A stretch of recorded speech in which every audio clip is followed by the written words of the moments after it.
নিশিতপুর গ্রামের এক নির্জন কোণে বাস করতেন রূপা। তার বাবা রতনচন্দ্র ছিলেন গ্রামের একজন সজ্জন মানুষ। মা ছোটবেলাতেই মারা যায়। রূপা তার বাবার সঙ্গে একা একা বড় হয়।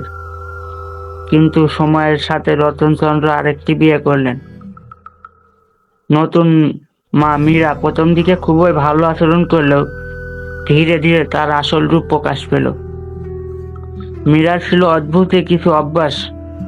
রাতে একা একা বাইরে যেতেন, ঘরে ঢোকার সময় মন্ত্রের মতো কিছু বিড়বিড় করতেন। রূপা প্রথম বিষয়টি পাত্তা না দিলেও একদিন সে মীরাকে অদ্ভুত একটি আয়নার সামনে বসে থাকতে দেখে। আয়নাটি রক্তনাল রঙের এবং তার চারপাশে অদ্ভুত নকশা আঁকা। মীরা আয়নার সামনে বসে একটি কালো মোমবাতি জ্বালিয়ে মন্ত্র পড়ছিলেন। রূপা ভয়ে লুকিয়ে পড়ে, কিন্তু মীরার ঠোঁটের শব্দে একটি কথা শুনতে পেল, মুক্তি চাই, ক্ষমতা চাই। রাত পেরোলে রূপার জীবন অদ্ভুত সব ঘটনা ঘটতে শুরু করলো। তার ঘরের জানালা রাতের বেলায় নিচ থেকে খুলে যেত, তার আশপাশে অজানা ছায়া ঘুরে বেড়াতো।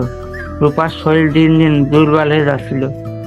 গ্রামের মানুষজন বলতো মীরা জাদুবিদ্যা পারদর্শী, তবে কেউ মুখ ফুটে কিছু বলার সাহস পেত না। একদিন রূপা সাহস করে তার বাবাকে জানায়। রতনচন্দ্র প্রথমে বিষয়টি বিশ্বাস করতে চাননি, কিন্তু এক রাতে তিনি নিজে দেখলেন মীরা বাড়ির পেছনে জঙ্গলে মন্ত্র পড়ছেন এবং একটি কালো বিড়াল তার আশপাশে ঘুরে বেড়াচ্ছে। রতনচন্দ্র বুঝতে পারলেন তার নতুন স্ত্রী একটি শক্তিশালী কালো জাদুর চর্চা করছেন।